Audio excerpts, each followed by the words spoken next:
Give me your daughter's college money. Your brother's boy is worth more than she'll ever be. My name is Rachel Carter, and I heard that sentence in my own father's living room, right before my sister Tanya leaned in, smiled, and spit on my face like I was dirt. Not figuratively. Warm, real spit sliding down my cheek. While my dad, Frank, just watched from his armchair like it was normal. 15 years later, at our big family reunion, my average daughter, Mia, didn't walk up the driveway. She landed a black helicopter on his front lawn. And what she put into Tanya's shaking hands still has everyone talking. If you've ever been the less important kid, hit drop where you're watching from and tell me, what time is it there? I grew up learning a quiet rule in the Carter house. Sons were investments. Daughters were expenses. My brother Derek was the legacy. My sister Tanya was the loud one trying to win dad's attention. And me, I was the helpful one. The one who cleaned up messes. The one who smiled through insults because smiling kept the peace. I became an ER nurse because I wanted to matter in a way no one could fake. I've held strangers while they died. I've saved people who never even learned my name. But in my father Frank's world, none of that counted because I wasn't born the right gender. Then Derek's son Logan got into Yale. And suddenly my father acted like God himself had stamped our family name in gold. Champagne popped. Everybody cried. Derek talked about destiny like it was a business plan. Logan stood there soaking it up like it was oxygen. And I remember thinking, cool, ha, so who's paying for it? Because Derek had been between opportunities for years, which is a polite way of saying he kept lighting money on fire and calling it entrepreneurship. 3 weeks later, my phone rang after a double shift. No, how are you? No happy birthday. Just family meeting, Sunday at 2. Don't be late. If you've ever heard your parent use that voice, the one that means you're about to be put in your place, you know how your stomach drops before anything even happens. Sunday came. Dad's house smelled like furniture polish and control. Everyone was there, staged like a courtroom. Derek and his wife Melissa on the couch. Logan by the fireplace in a Yale shirt he hadn't earned a single day of yet. Tanya sitting like a queen, already enjoying whatever pain was coming. My daughter Mia sat beside me, quiet, shoulders tight. She was 18. A good kid. Not flashy, not gifted. Just steady. The kind of kid you trust. The kind of kid people overlook. Until it's too late. Dad gave a speech about legacy, about family duty, about how Yale would open doors our women could never understand. Then he turned to me and said it like he was asking for a cup of sugar. Rachel, you have $50,000 set aside for Mia. Hand it over. Derek needs it for Logan's first year. I swear the room got smaller, like the walls leaned in to listen. I said, that money is for my child. Dad didn't blink. Your child is going to community college. Logan is going to Yale. Don't waste money on average. And there it was, the word they used like a knife. Average. Derek leaned forward with that fake, soft voice. You're the responsible one, Rach. We're family. You'll figure it out. Tanya laughed, actually laughed, and looked Mia up and down like she was picking a fruit that wasn't ripe enough. Then she said the cruelest thing I've ever heard, aimed at a teenager. Your girl is normal. She'll end up like you, invisible. Mia's hand started shaking. I felt it, like a live wire under the table. I said, stop. Tanya stood and came closer, heels clicking like punctuation.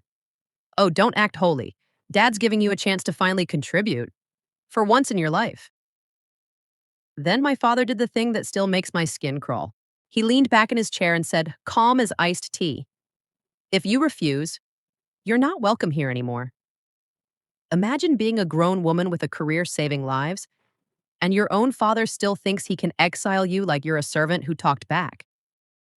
Tanya stepped in close, so close I could smell her perfume, and hissed, you've always been selfish. I tried to speak. I didn't even finish the sentence. She spit on my face, right there, and nobody moved.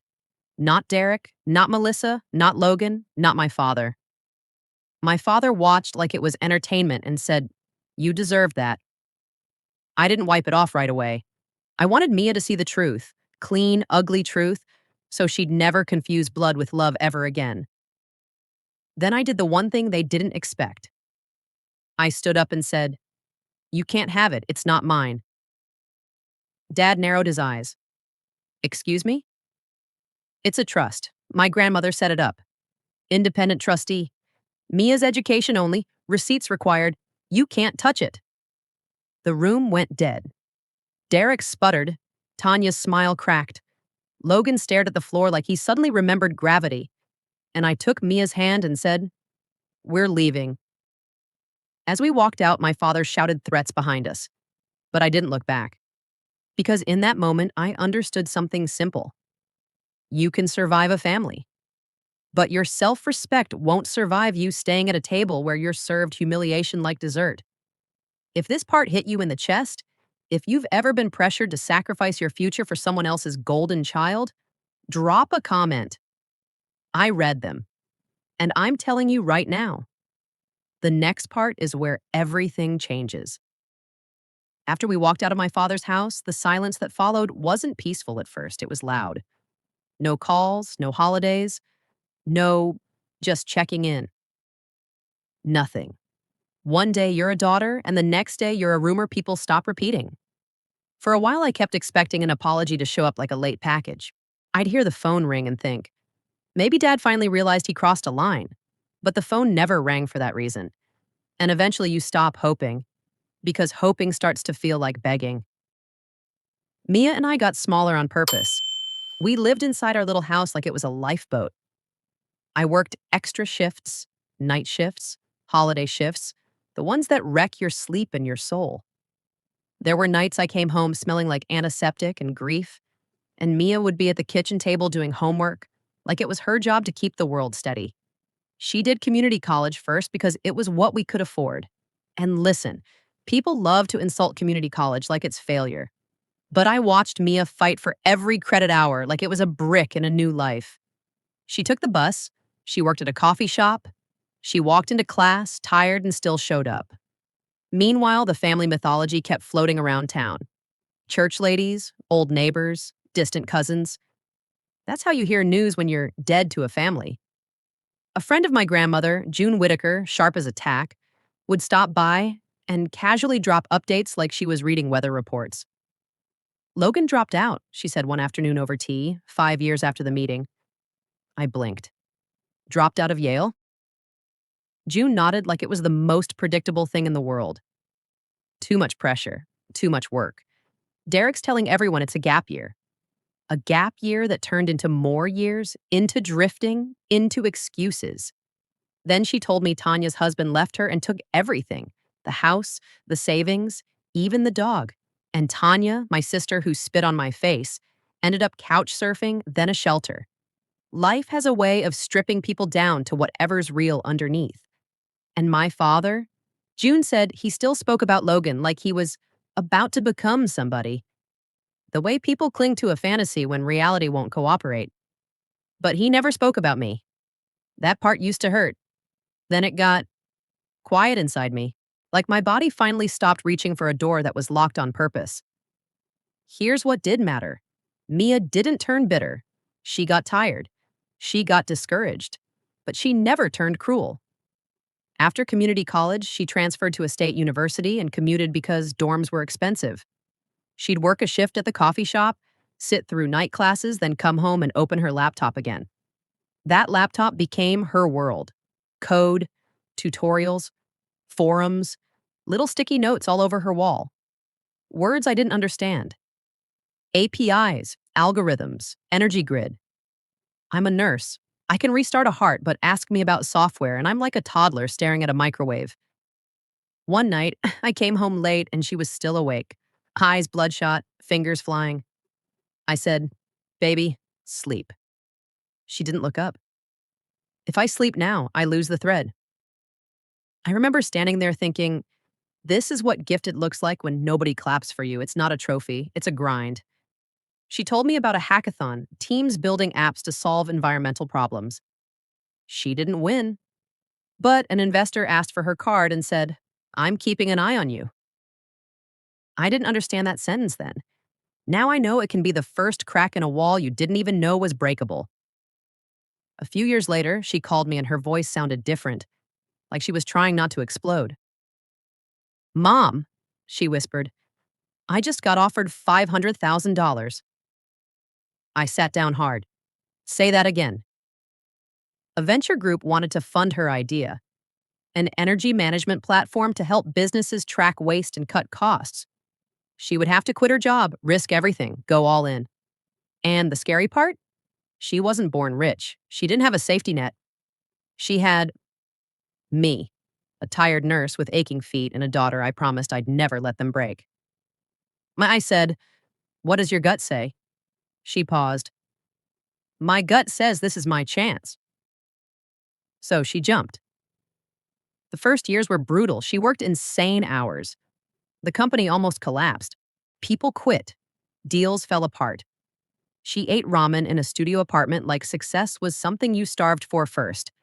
Then one contract hit, big. A major retail chain. Tens of millions. And suddenly the girl they called average was sitting at tables where people listen when she speaks.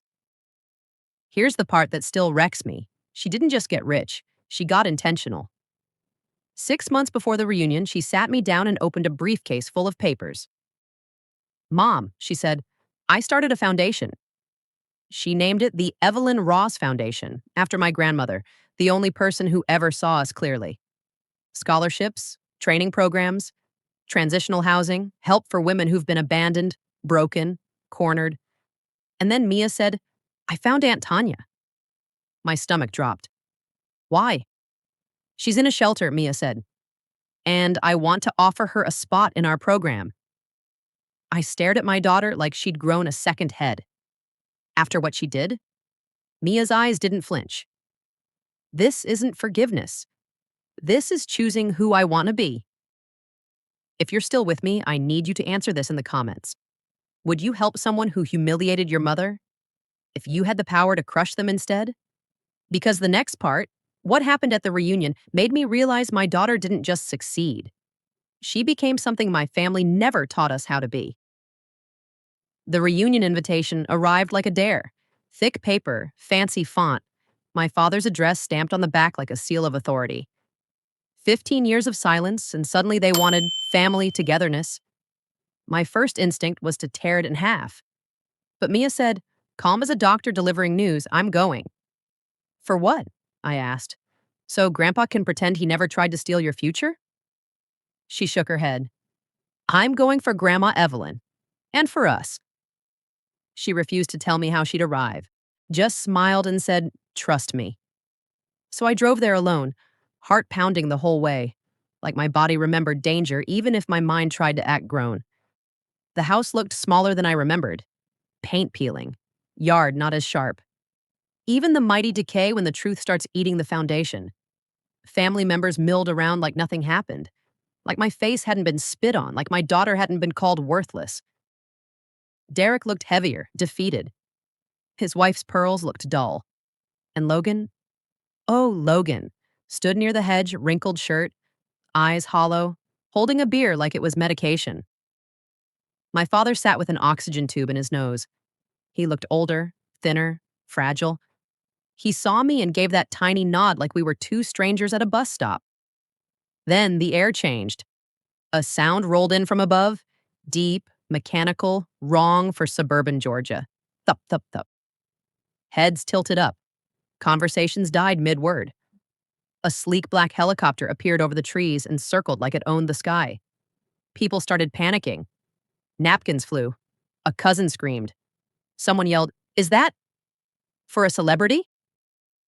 The helicopter descended, right onto my father's front lawn. And when the door opened, Mia stepped out in a slate gray suit, hair pulled back, diamond studs catching the sun like punctuation marks. My family didn't recognize her at first. Then somebody whispered, Is that Mia? Derek's mouth fell open like his brain forgot how to close it. Logan's face drained. My father stood up too fast, clutching his oxygen tank, staring like he'd seen a ghost he didn't believe in. Mia walked toward us like she had nothing to prove, because she didn't. She stopped in front of my father and said, "Hello, Grandpa." He tried to open his arms for a hug. Mia took one small step back, not rude, not dramatic. Just a boundary drawn with quiet precision. He swallowed. Mia, she cut in softly. I didn't come to reconcile. You could have heard a drop of sweat hit the grass. She turned to the group and said, I'm the CEO of ClearPath Energy. Faces shifted, confusion, fear, envy. People love success until it stands in front of them and remembers everything. Then Mia said the sentence that made my throat close. I came because Grandma Evelyn believed in me. When this family tried to take my education away, Derek stepped forward, doing that entitled man thing where he thinks volume equals authority. Now hold on. Mia's eyes flicked to him and he stopped like he hit an invisible wall. I remember the exact words, she said. I remember you telling my mother to hand over my college fund because I was average. Then she looked at Logan. And here's the twist. She didn't attack him. She said, Logan, I'm not here to humiliate you. You were raised to believe being special was enough. That's not your fault, but it is your responsibility now. Logan's hands shook. He muttered, I don't need charity. Mia nodded. Then don't take it. But I'm offering you a program. 6 months training, mentorship, job placement. Free. The only requirement is you show up and do the work. He didn't answer. Pride is a cage that feels like identity. And then the SUV pulled up. A woman stepped out. Thin, tired, older than her years. Tanya, my sister. The same lips that spit on my face now trembled like they couldn't hold a single cruel word. My father rasped, Where have you been? Tanya's voice cracked. A shelter. 2 years. Derek asked, Why didn't you call? And Tanya's eyes flashed. I did. You didn't call back. Dad told me he was too busy dealing with Logan. That truth landed like a punch. Because suddenly everyone saw it. My father's love was always conditional, even for his favorites. Mia opened a briefcase and pulled out a folder with a clean logo. She raised her voice so everyone could hear. I created the Evelyn Ross Foundation. Scholarships, training, transitional housing. A second chance for women who hit the floor and need a hand up. Then Mia turned to Tanya and said, I'm offering you a spot in our accounting program. Tanya stared like the folder was radioactive. After what I did to your mother? Why? Mia's voice was clear, controlled, and honestly, terrifying in its calm. This isn't forgiveness. I remember the spit. I remember the silence. I remember you calling me average like it was a verdict. Every single person froze. Then Mia said, This is about who I choose to be. Tanya took the folder with shaking hands and started sobbing. Real sobs. The kind pride can't manufacture. She looked at me. Rachel, I'm sorry. I felt 1,000 emotions fight for space in my chest. But what came out was quiet. Don't waste the chance. My father sank back into his chair like his bones gave up. He didn't apologize. Men like him rarely do. But he looked at my wrist, at Grandma Evelyn's old watch, and whispered, You still wear it. I said, Every day. And in that moment, I realized the helicopter wasn't the real flex. The real power was my daughter standing in the exact place where they tried to break us, and choosing not to become them. If this reunion scene made your blood boil, hit share. Because there's somebody out there still trapped at a table like that, still being told to shrink. And I want them to see what happens when you don't. So that's where I am now, sitting on my porch, listening to the wind move through the garden, wearing Grandma Evelyn's scratched old watch like it's armor. My father never gave me the apology I waited on. My sister and I will never be close. And my nephew still thinks the world owes him a life he refuses to build. But my daughter, the girl they called average, she built her own table, and she still had room to hand someone a chair without handing them her soul. Sometimes I replay that day and wonder, did we do the right thing? Did we go too far? Did we embarrass them? And then I remember the warm spit on my cheek, the silence. The way a grown man watched his daughter get degraded and called it deserved? So tell me, am I in the wrong for walking away and never crawling back? If you've ever been the wrong kid in your own family, drop a comment. I want to hear your story. And if you're still healing, hit subscribe. Because sometimes the happiest ending isn't revenge. Sometimes it's peace.